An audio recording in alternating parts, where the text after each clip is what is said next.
In November of 1942, a woman is climbing through the snow of the Pyrenees mountains. She is wearing a wool coat too thin for the altitude, and she is leaning heavily on a wooden cane. The cane is not for the cane's purpose. She is leaning on it because, below her left knee, there is no leg of flesh. There is a hollow aluminum and wood prosthetic she calls Cuthbert. And Cuthbert, after 40 miles of climbing in sub-zero air, is grinding the stump above it into raw meat. There are 3 men with her, Frenchmen, exhausted, half-dead. They watch her stop. They watch her bend and adjust the straps on the prosthetic. They wait. They do not offer to carry her, because they know she will refuse. She has been refusing offers like that for years. Somewhere behind them, a German officer in Lyon named Klaus Barbie has just signed an order. The order describes the woman they are looking for. The poster reads, "The woman with the limp. She is the most dangerous of all Allied spies. We must find her and destroy her." The woman in the Pyrenees is Virginia Hall. She is 36 years old. She is from Baltimore, Maryland, and she is about to disappear into the snow. To understand how she got there, you have to go back to a parlor in Baltimore in the 1920s. Virginia Hall was the daughter of money. Her father owned a movie theater chain. Her mother dreamed of marrying her daughter into the kind of family that summered in Newport. Virginia was sent to Radcliffe, then to Barnard. She studied French, German, Italian, and Russian. She wanted to be a diplomat. She wanted to see the world.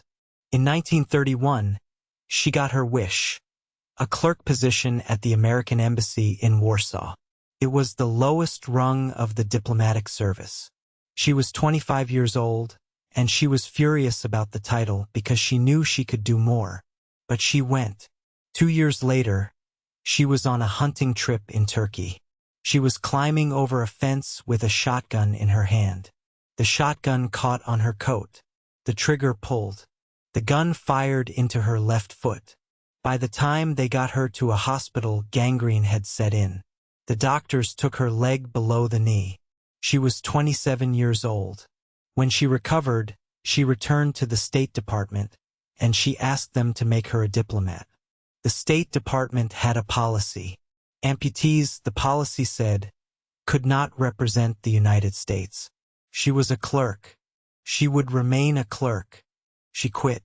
In the spring of 1940, Virginia Hall was driving an ambulance for the French army. She had no rank. She had no salary. She had simply shown up in Paris when the war began, and they had given her a vehicle, and she had driven it toward the artillery. She drove wounded men back from the lines until the lines collapsed. She drove them back until there was no France left to drive in. When Paris fell, she crossed the Channel to London. She walked into a pub that the British Special Operations Executive used as an unofficial recruiting ground. They were looking for people who could pass through occupied Europe without being noticed. A woman with a limp, the recruiters thought, would never be operational material. The Germans would notice her instantly. But Maurice Buckmaster, the head of SOE's F section, was a different kind of officer. He looked at her file. He saw the languages. He saw the Baltimore accent that could be flattened, the cover identity that almost wrote itself. A journalist for the New York Post. He thought, the Germans will be looking for athletic young men in trench coats. They will not be looking for a 35-year-old American woman with a walking stick. He sent her in. She landed in Vichy, France in August of 1941. She set up in the city of Lyon, in a small apartment above a butcher shop. She wrote articles for the New York Post, real articles filed with real bylines about food shortages and rural life. They were her cover, and they were also good journalism. But beneath the cover, she was building. She recruited a circuit of agents. She found safe houses. She bribed prison guards to release captured pilots. She moved escaped prisoners through a chain of farms and convents and rail cars until they reached the Spanish border. She arranged parachute drops of weapons and radios. When her radio operator was captured, She walked on her prosthetic leg through 300 kilometers of occupied territory to deliver messages by hand. She was, by mid-1942, the single most productive Allied agent in Vichy France.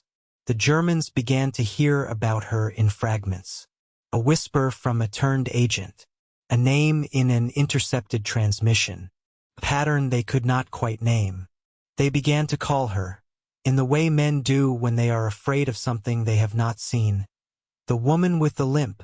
Klaus Barbie, the Gestapo officer they called the Butcher of Lyon, made her his personal obsession. He posted bounties. He raided apartments. He tortured men who he thought might know her name. He never found her. In November of 1942, the Germans crossed the demarcation line. The Vichy fiction collapsed. Lyon was suddenly full of Wehrmacht uniforms, and every agent in Virginia's circuit was minutes from arrest. She sent the others out first. She stayed until the last courier was clear. Then she walked to a rail station and bought a ticket south. There was no time for a quiet exfiltration. No plane could land. No boat could come. The only way out of France was up through the Pyrenees in winter with a prosthetic leg. She joined a group of 3 resistance men and a Spanish guide. The guide warned her. He said the path was bad for a man with 2 legs. He said it would kill her. She told him to keep walking. For 4 days and 3 nights they climbed. They crossed at altitudes above 7,000 feet. The snow was waist-deep in places. Her prosthetic loosened, and the stump above it bled into her sock, and the sock froze to her skin, and she did not stop. At some point on the 3rd night, she radioed London. The message was short. It said, "Cuthbert is being tiresome, but I can cope." The duty officer in London, who had no idea who or what Cuthbert was, sent back a reply. It said, "If Cuthbert is tiresome, have him eliminated." She would tell that story for the rest of her life. She got to Spain. She was arrested for crossing the border without papers. She spent 6 weeks in a Spanish prison. She got out, made it to Madrid, and then to London. The British wanted her to rest. She refused. In March of 1944, she crossed back into France. This time she went in for the Americans. The OSS, the Office of Strategic Services, ancestor of the CIA, sent her in by boat. She was 37 years old. She dyed her hair gray. She wore the bulky skirts of an old peasant woman. She herded goats in a Haute-Loire farmyard and pretended to be deaf when soldiers passed. From that farmyard, she organized 3 battalions of French resistance fighters. She trained them. She received parachute drops. She mapped German positions. When the Allies landed at Normandy, her networks blew bridges and cut rail lines and held entire regions of southern France while the Wehrmacht tried to reinforce the beaches. By the time Paris was liberated, Virginia Hall had helped destroy 4 bridges, derail freight trains, kill more than 150 German soldiers, and capture 500 more. The Gestapo never caught her. When the war ended, the United States gave her the Distinguished Service Cross. She was the only civilian woman in the entire Second World War to receive it. The British made her a member of the Order of the British Empire. The French gave her the Croix de Guerre with palm. She wanted no ceremony. President Truman wanted to award her the medal at the White House. She declined. She told the OSS, in writing, that she would prefer to receive the award privately. She did not want her face in a newspaper. There was, she explained, still work to do.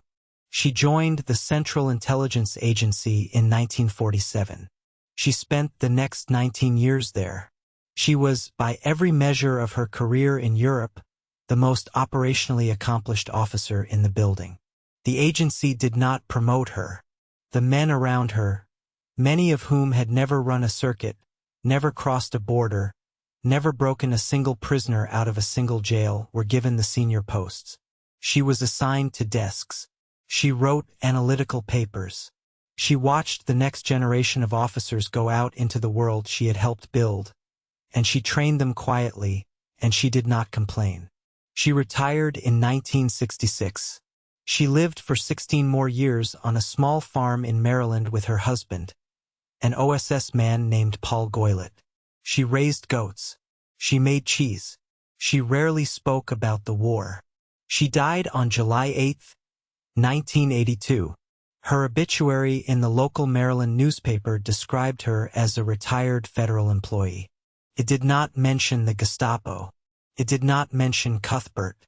In 2016, the CIA named a training building after her. It is the first building on the campus to bear the name of a woman. Inside the building, there is a portrait. In the portrait, she is in her 30s. She is standing in a French farmhouse. Her hair is short. Her eyes are dark and steady and slightly amused. She is leaning, just barely, on a wooden cane. And somewhere outside the frame, you can almost hear her telling you what she told the Spanish guide on the slope of the Pyrenees, in the snow in the winter of 1942. Keep walking. If you enjoyed this story, subscribe. There are many more forgotten heroes of the Second World War, and we will tell their stories one at a time with the care they deserve.